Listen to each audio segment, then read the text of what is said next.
Good morning students. मैं Saurabh Kumar Gautam, lecturer electronics engineering, government polytechnic college Jhalawar. एक बार पुनः ई लेक्चर्स की श्रृंखला में आप सभी का हार्दिक स्वागत अभिनंदन करता हूं। स्टूडेंट्स, आज हम सब थर्ड ईयर इलेक्ट्रॉनिक्स के सब्जेक्ट EL 301 इलेक्ट्रॉनिक सर्किट्स के चैप्टर नंबर 3 पावर एम्पलीफायर्स के अंतर्गत टॉपिक 3.3 सेकेंड हार्मोनिक डिस्टोर्शन का अध्ययन करेंगे। Students, distortion can occur because the device characteristics is not linear.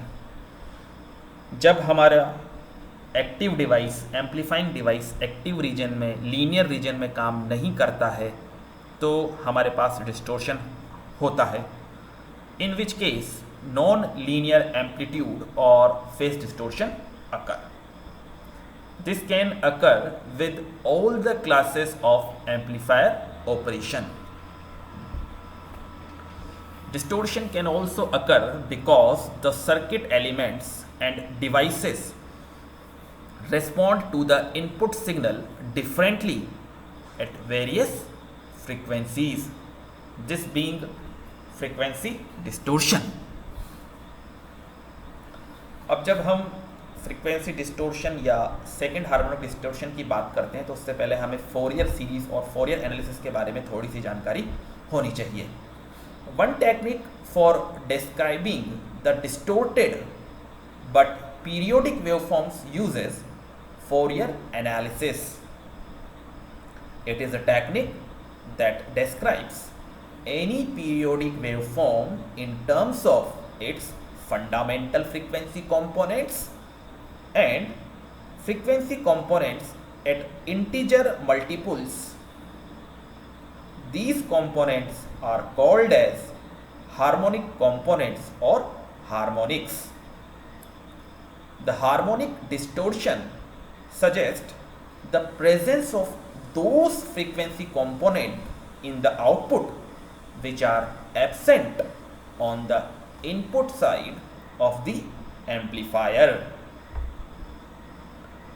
The frequency component which has same frequency of the input is known as fundamental frequency component.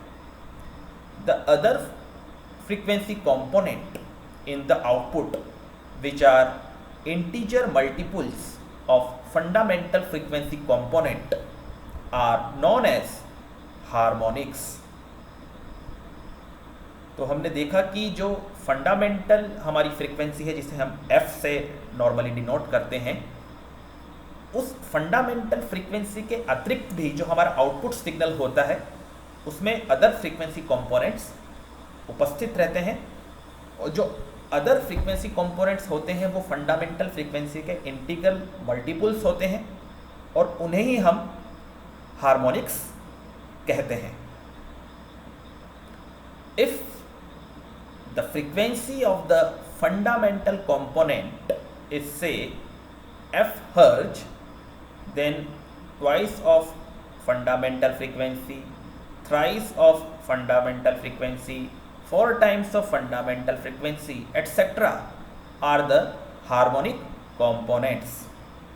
2F0 is called second harmonic distortion, 3F0 is called third harmonic distortion, and so on. तो हमने देखा कि जो ये harmonics की संख्या होती है थ्योरेटिकली ये अनंत होती है।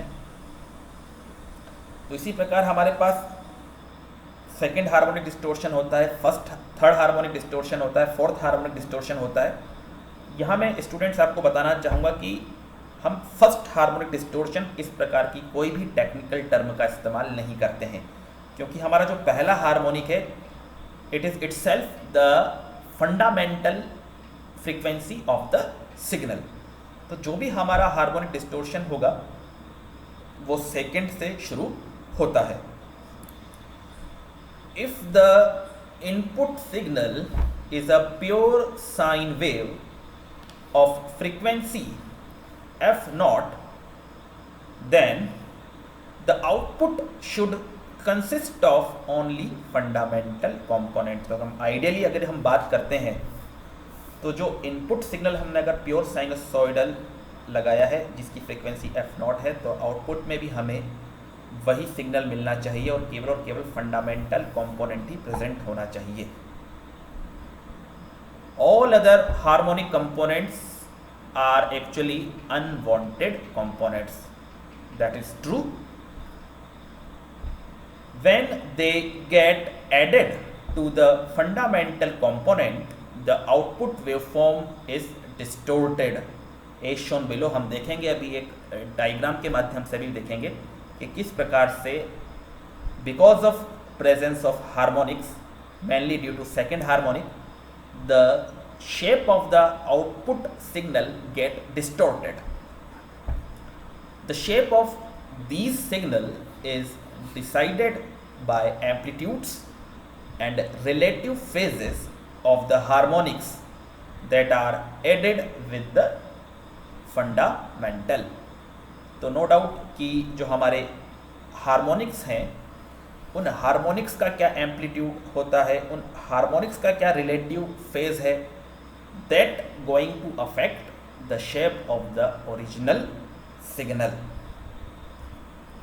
Usually, the fundamental component has the highest amplitude.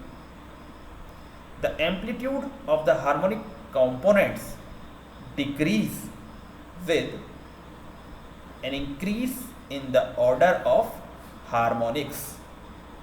Second harmonic has the highest harmonic than all other harmonics. तो हम यहाँ कहना चाहेंगे, बताना चाहेंगे स्टूडेंट्स आपको कि जो हार्मोनिक्स होते हैं, जैसे जैसे उन हार्मोनिक्स का ऑर्डर बढ़ता है वैसे वैसे उनका एम्पलीट्यूड कम होता जाता है। इसलिए जो हमारा सेकंड हार्मोनिक होता है उसका प्रभाव हमारे फंडामेंटल कंपोनेंट पे सबसे ज़्यादा होता है और इसीलिए सब्जेक्ट में हम मेनली सेकंड हार्मोनिक डिस्टोर्शन को ही पढ़ते हैं। जैसे जैसे हमारा हार्मोनिक्स का ऑर्डर बढ़ता जाएगा फंडामेंटल कंपोनेंट पर उसका असर कम होता जाता है।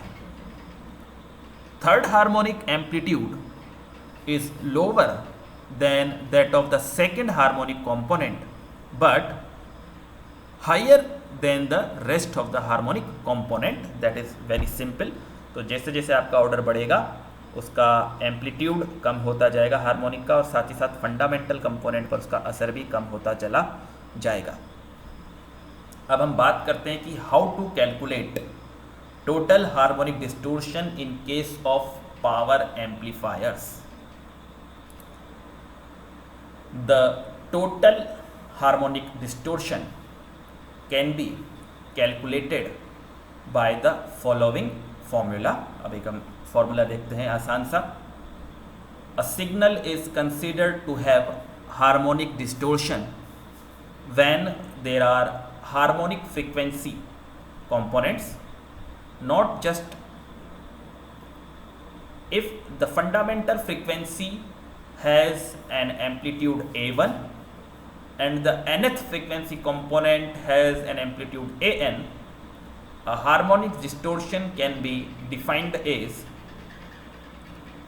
percentage of nth harmonic distortion, that is AN upon mod of A1 into 100.